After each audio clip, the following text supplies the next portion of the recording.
other shows we have for you to enjoy at myclassicradio.net. The Avengers was most certainly not a household name in South Africa prior to the radio series. With no national television service until 1976, the mechanism simply was not present in the country to show television programs to mass audiences. While many other countries reveled in the filmed adventures of John Steed and company, South Africa was not equipped to join in the fun. The series took Britain by storm and made a major impression in the American markets, being that greatest of rarities, a British series given a network transmission slot.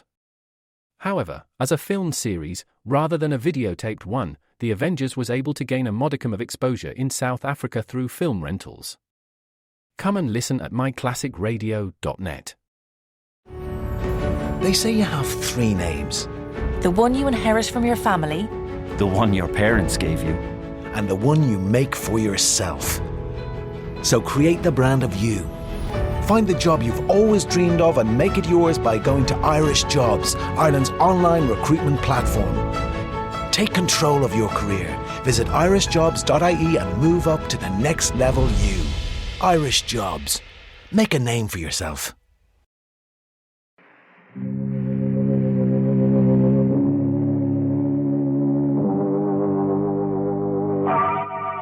Lipton Tea and Lipton Soup present Inner Sanctum Mysteries.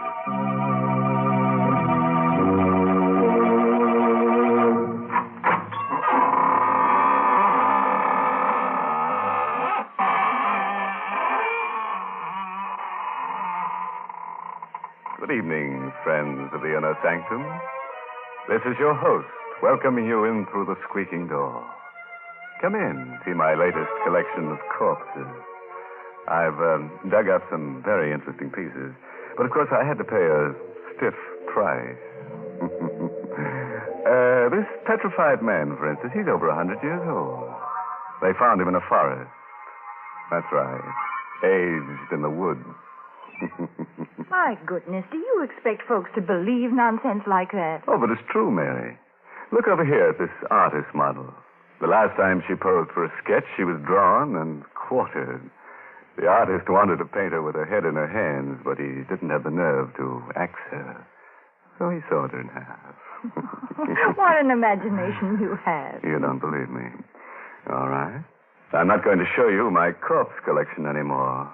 This is the last time. Well, I don't believe that either. But talking of last times, folks, this is the last time on Inner Sanctum that the Lipton people are offering to send the ladies that special sterling silver medallion. Yes, ladies, this is your last chance to own a really lovely piece of jewelry without spending a lot of money for it. Now, let me describe the medallion to you.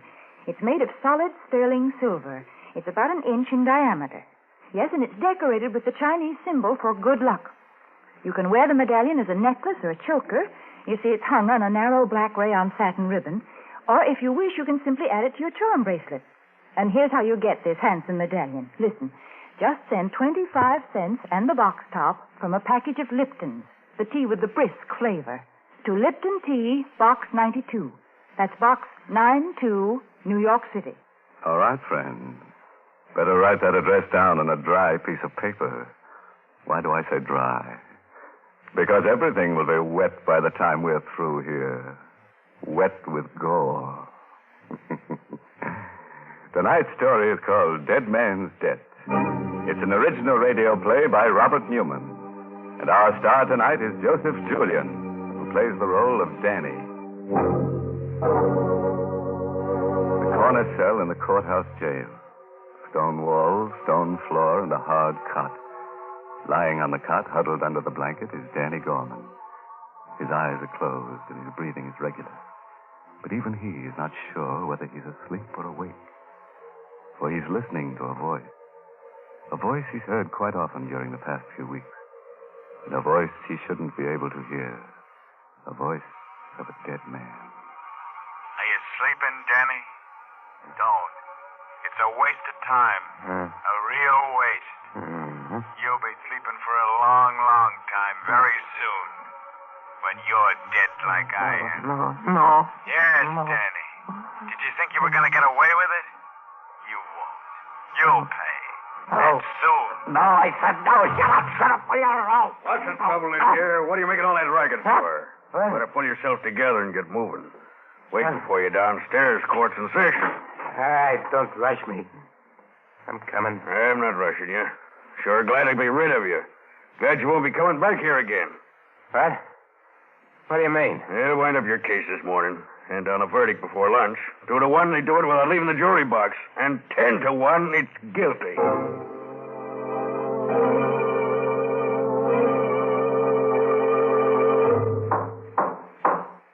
Gentlemen of the jury, have you reached a verdict? We have? Prisoner will rise and face the jury. Go on, Danny. Stand up. What is your verdict? Not guilty. What? You mean? What a riot. I should have taken him up on it.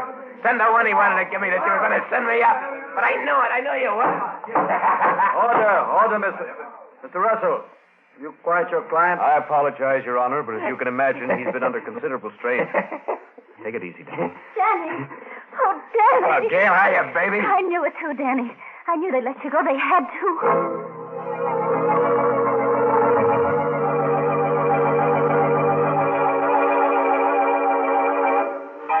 Hope you don't mind coming here to celebrate. It's not very fancy, but, well, this is where they picked me up, put the cuffs on me. I'm kind of sentimental about it. That's perfectly all right. Here's to you, Russell. You did a swell job getting me off. Well, thank you. I had probably done better if I didn't have a conscience. How come? I was assigned to your case. I had to defend you. And I did the best job I could. But it was a little hard to put my heart in it when I knew you were guilty.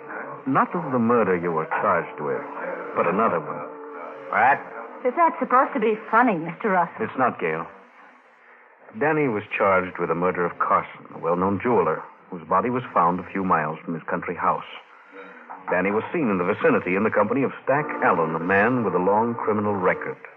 Now, if you remember, there were just 3 things that saved Danny. 1, the fact that Carson was thought to have a valuable diamond on him. Danny didn't have the diamond, and it hasn't been found yet. 2, Carson was shot with a .45. Danny's gun was a .38. And 3, Stack Allen has disappeared. Now, on the basis of these 3 facts, I was able to convince the jury that it was Stack who killed Carson and took the diamond. And, as a matter of fact, that's what I think did happen. Well? The DA made one mistake. He charged you with a wrong murder. I don't believe you killed Carson. But I do think you killed Stack Allen.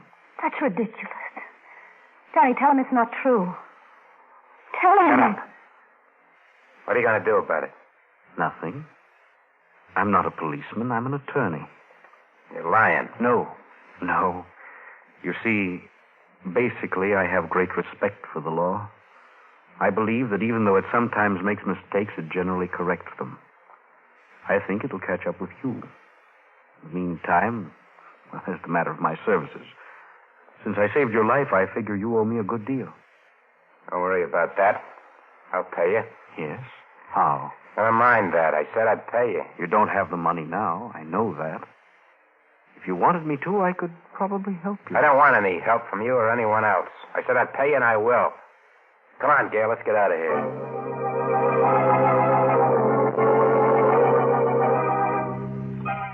Are you sleeping again, Danny? That's a mistake. A waste of time. You'll be sleeping for a long, long time when you're dead like I am. Stack, no, leave me alone. I can't, Danny. Not until you pay for what you did to me. And you will pay for that. And soon. Who's that? Who's there? It's me, Danny. Gail.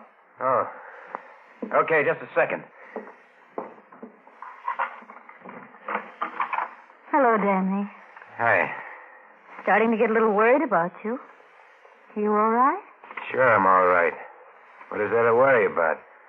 Well, it's been a week since I saw you. I've been hearing things. That you were hanging around with the old gang again. With Frankie. So what? You mean it's true? Danny, you shouldn't. You know what almost happened, what would have happened if it hadn't been for Mr. Russell. Russell. You wouldn't be here now if it wasn't for him. Danny, you said you were going straight, and instead, he wanted to help you, remember? How are you, Danny? Russell, what are you doing here? Look, if you're worried about your dough, I told you I'd pay you. I never said anything about money, Danny. And I'm not worried about being paid. I'm a firm believer in balancing accounts. We pay for everything we do. What are you driving at? You killed Stack Allen for the diamond you took from Carson. But you never got the diamond. Suppose I help you find it. What? How do you know where it is? I don't know. I'm only guessing. But if you show me where you buried Stack's body, I think maybe we can find it together. You're just trying to trap me. Tag me with Stack's murder. I told you I was an attorney, not a policeman. Okay. Okay, I'll take a chance on it. Get your car, I'll show you.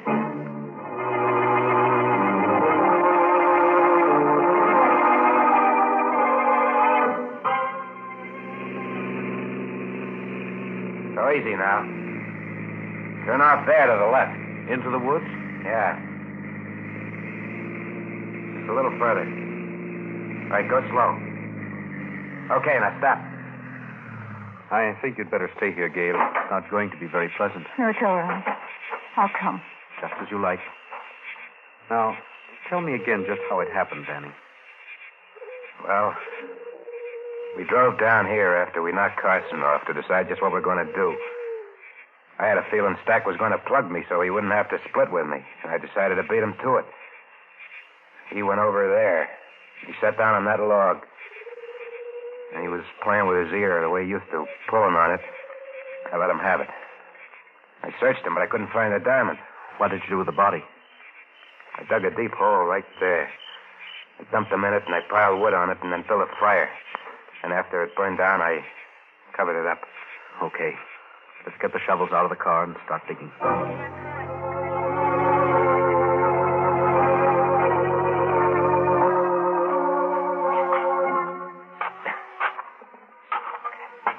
Hey, my shovel hit something. I think it's him. Gail, will you go back to the car? No, I'm going to stay. I just won't look. There he is. At least his bones. Put your shovel under his skull and lift it carefully. Hey, the diamond. The diamond's lying right underneath him. How did you know? I didn't. I told you I was guessing. You saw him take it from Carson, knew he had it with him, but you couldn't find it when you searched him. You mentioned that when he was thinking, he had a way of playing with his ear. His ear, of course. That was it. He hid it in his ear. Maybe he figured I was going to stick him up or something. Maybe. Anyway, I got it now. We're rich, you hear, Gail? We're rich. Yes, I hear. What are you looking at me for that way? Danny, I loved you for a long time. Even when I knew there were things wrong with you. I stuck with you through the trial because I thought you were innocent. That you hadn't killed Carson. Now I hate you. I stood trial. I got off, didn't I? I paid for the diamond. And now it's mine. Yes, Danny. It's yours. But you haven't paid for it. You're only going to start paying for it.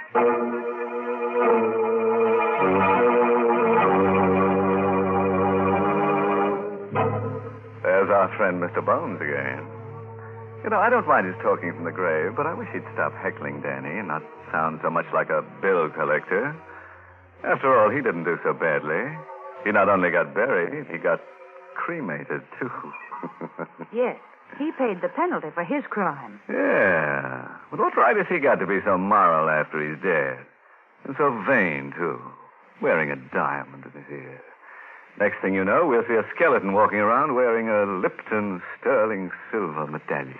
That will never happen, I assure you. Is that so? Well, let me tell you about a skeleton who could fly. Now, stop. That's enough. You let me tell you about a real flyer, an American pilot, whose life was saved by the original of that sterling silver medallion that the Lipton people are offering to the ladies. Now, listen, folks, because this is a true story. It seems that a year or so ago, an American flyer had to bail out over enemy territory. Fortunately, he was rescued by Chinese guerrillas, and they gave him a medallion with Chinese letters on it.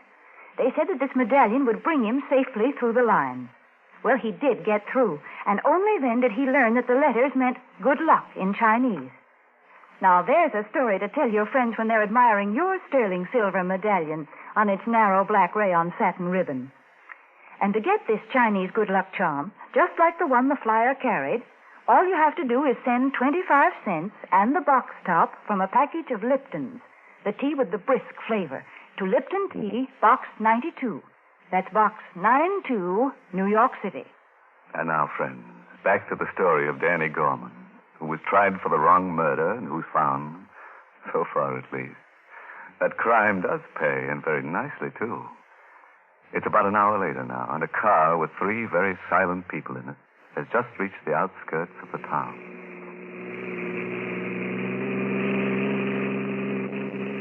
What's the matter with you two, anyway? What are you sitting there like a pair of mummies for? Why don't you say something? I said everything I had to there in the woods, Danny. I've got nothing to say. No, nothing at all. And try and pull a lily act now, Russell. Don't forget, you're in this as deep as... Hey, wait a minute. Stop right here. Yeah, that's right. In front of that hock shop. Where are you going? Inside to see a friend. Might just as well get the dough to pay you off right now. And I won't have to listen any more to your double talk. Hello, Finney. Well, Danny. Haven't seen you in a long time. And I didn't think I'd ever be seeing you again. How come? Yeah, I thought that anybody who'd just beaten a murder rap would have sense enough to keep in the clear. Not get mixed up with anything hot. Or is this a social visit? Not exactly. Take a look at this. It's a very nice diamond. Very nice, indeed. What's it worth? Well, you really want to know what it's worth? You want to know what I'll give you for it? What's the difference? A great deal. It's worth, let me take another look at it. Yes, it's worth $10,000, maybe $12,000. I'll give you $2,000 for it. What? Why, you, what's the idea? It's very simple, Danny. You were tried for Carson's murder, and you got off because you had a good lawyer and because there wasn't enough evidence. But if you were tried again, right now, you wouldn't do so well. Because this is the very best kind of evidence right here. You see, I happen to know that this is Carson's diamond. Yeah? Yes, Danny. That means that you wouldn't dare take it to anybody else. It wouldn't be wise for you even to take it out of this shop. And that's why it's very generous of me to offer you $1,500 for it. $1,500? But you just said... Okay, Finney. Take the diamond, give me the dough. That's very sensible of you, Danny. Come back tomorrow about the same time. Nothing doing. I'm taking a powder out of town. I want the dough right now. All right, Danny. Wait out there, and I'll get it for you.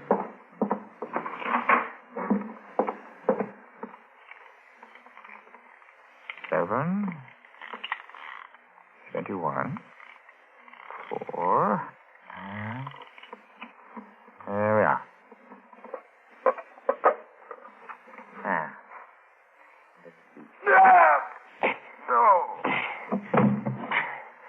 Sorry, it had to be a knife, Finney. Danny, you... Couldn't take a chance with a gun, not with my friends outside.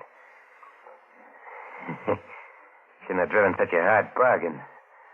Because now I'm not only going to take the diamond back, I'm going to take every cent you got in the safe. After all, it won't do you any good anymore.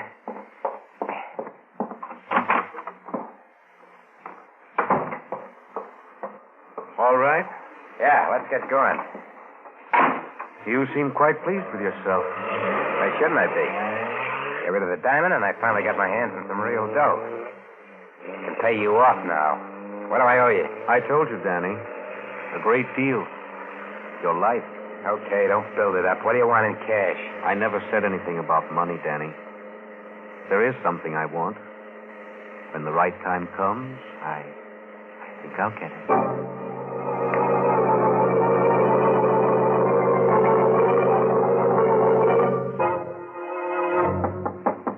Yeah?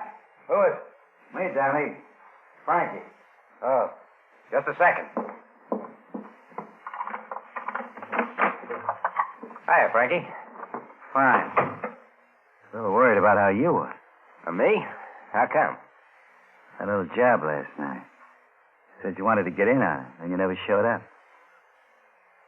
So maybe you were sick or something. Oh, that, No. It was just that, well, I changed my mind. Yeah? Yeah, I kind of thought it over. I decided, I better stay in the clear.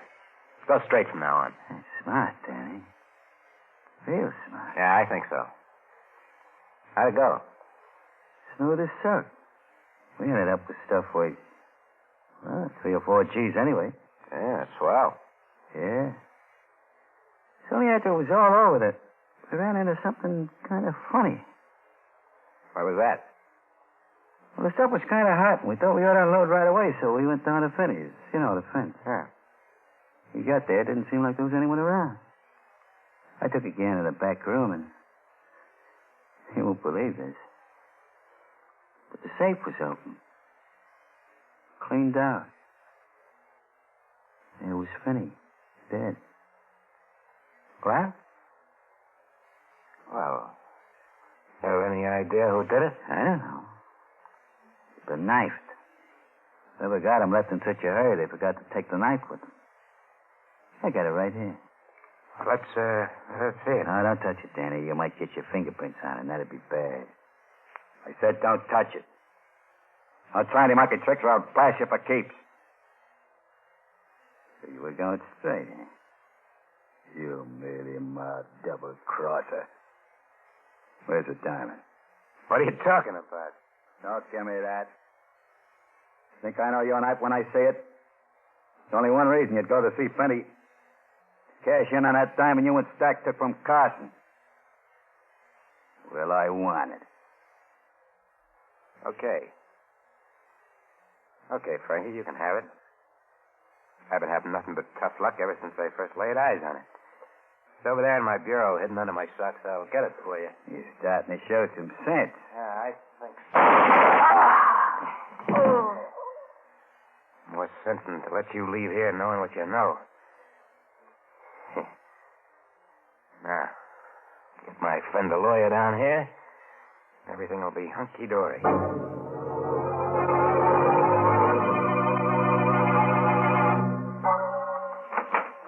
Right, he sure got down here fast, Russell. Hey, what's the idea? Bringing Gail with me? I thought she might be interested in anything you might have to say to me. You said something about another case? Yeah. Look over there, in the corner. Oh. Frank? Frankie Rain. And he's dead. You killed him? Yeah. It was self-defense. See, he came down here to get me to go out on a job with him. I told him I wouldn't, that I was going straight, and he pulled a gun. There it is in his hand. See? I got my own rod from the bureau, and, well, that was that. Sound okay? Fine. No, it ain't going to be easy, I know. Me coming up for a second murder rap. But you can get me off. I got plenty of dough this time. I can really pay. The thing is, what do we do first? We don't do anything, Danny. There are a lot of things you can do. My suggestion is that you call the police. Give yourself up. What? You mean you're not going to take this case? No, Danny. Why not? You fought it for me the last time. Yes, Danny, and I told you why. I was assigned the case, couldn't turn it down. Besides, you were being tried for the wrong murder. But this time it won't be the wrong murder. It'll be the right one. This is the one I said was finally going to catch up with you. I see. Is your car downstairs by any chance? Yes. Why? I'm starting to feel a little restless. Let's go places. Go ahead, march. Danny, what are you going to do? Are you kidding? You know about Stack and about Freddie. Somehow I don't think I'd sleep so good knowing that you knew. Besides that, there's one more you don't know about, Finney. I got him yesterday while you were waiting in the car. After your first 3, they started to come easy, even dames. We're going to take a little ride together. But I got a feeling we're not all of us coming back.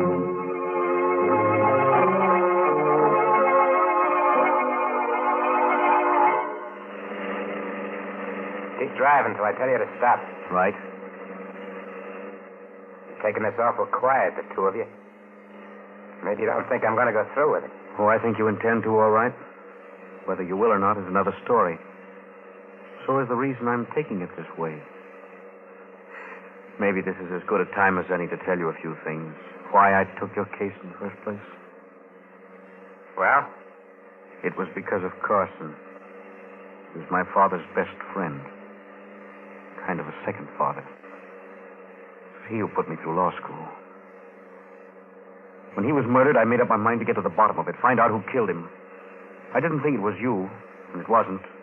You were involved. And I knew that if I helped you get what the murder was committed for, the diamond, eventually you'd pay for the murder you committed. Well, now, you've got not one, but 3 murders to pay for. What are you stopping for? A railroad crossing. There's a train coming. Can't you hear the bell? Told you to keep going till I said for you to stop. Okay. Hey, what's the idea? You stalled the car. Yeah. To make sure it stays stalled, I'll just take these keys. Danny, we're right on the track. Yeah. This is it. You fell in love, see? You ran away together, smacked into the train. Now, don't try the doors. They're locked. I'll just wait over here and make sure everything goes the way it should.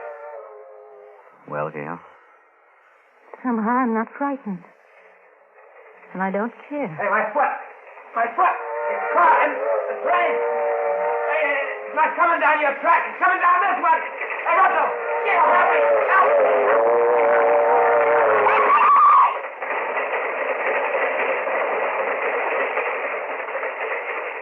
Danny.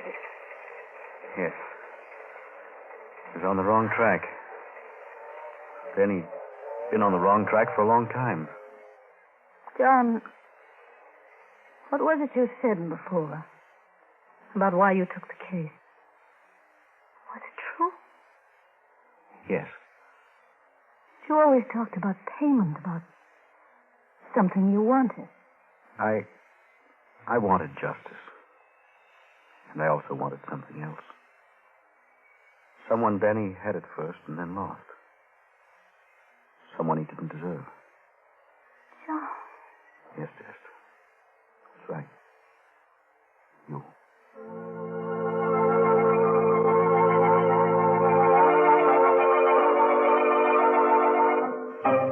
Say, what is this anyway? Inner Sanctum or Love's Old Sweet Song? You'd better get yourself another tune, Professor. Or I'd better get myself another program to haunt. That's right. One more sappy ending like that, and they can get themselves another host. Why, what was the matter with that ending? I thought it was the nicest one we've had this year. I thought it was sweet the way those two people discovered they loved each other. Listen, Mary, there's only one kind of sweet stuff that goes on this program, and that's sweet essence of cyanide. Oh, good gracious. This is the last show of the season. Can't you be human just this once? All right, Mary, I'll tell you what I'll do. When Gail and that lawyer get married, I'll send her a Lipton sterling silver medallion for a wedding present. Well, they'll have to get married real soon then, because this is the last time on Inner Sanctum that the Lipton people are offering to send that special medallion. Yes, ladies, this is your last chance to get a solid sterling silver medallion hung on a narrow black rayon satin ribbon. A lovely piece of jewelry to wear with your simple silk dresses and with your dressy suits as well. So you'd better send for your medallion tonight. Just send 25 cents and the box top from a package of Lipton's, the tea with the brisk flavor, to Lipton Tea, Box 92, New York City.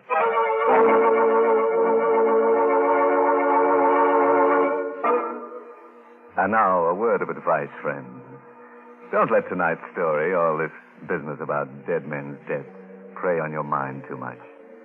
If you should wake up at about 2 in the morning and hear strange footsteps coming up the stairs towards your room, don't worry. It won't be a homicidal maniac. It will probably be the ghost of a bill collector coming to collect IOU. By the way, this month's Inner Sanctum mystery novel is Lay That Pistol Down by Richard Powell. Well, now it's time to close up shop until the end of August. Much too hot to go around murdering people. And down at the morgue, everybody's planning to stay on ice for the summer.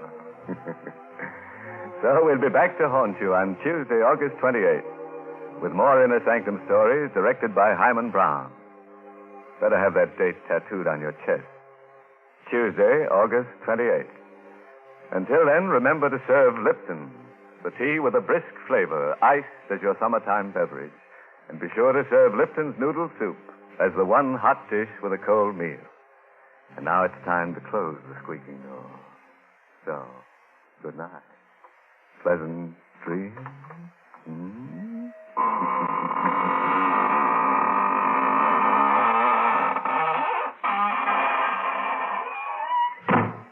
This is CBS, the Columbia Broadcasting System.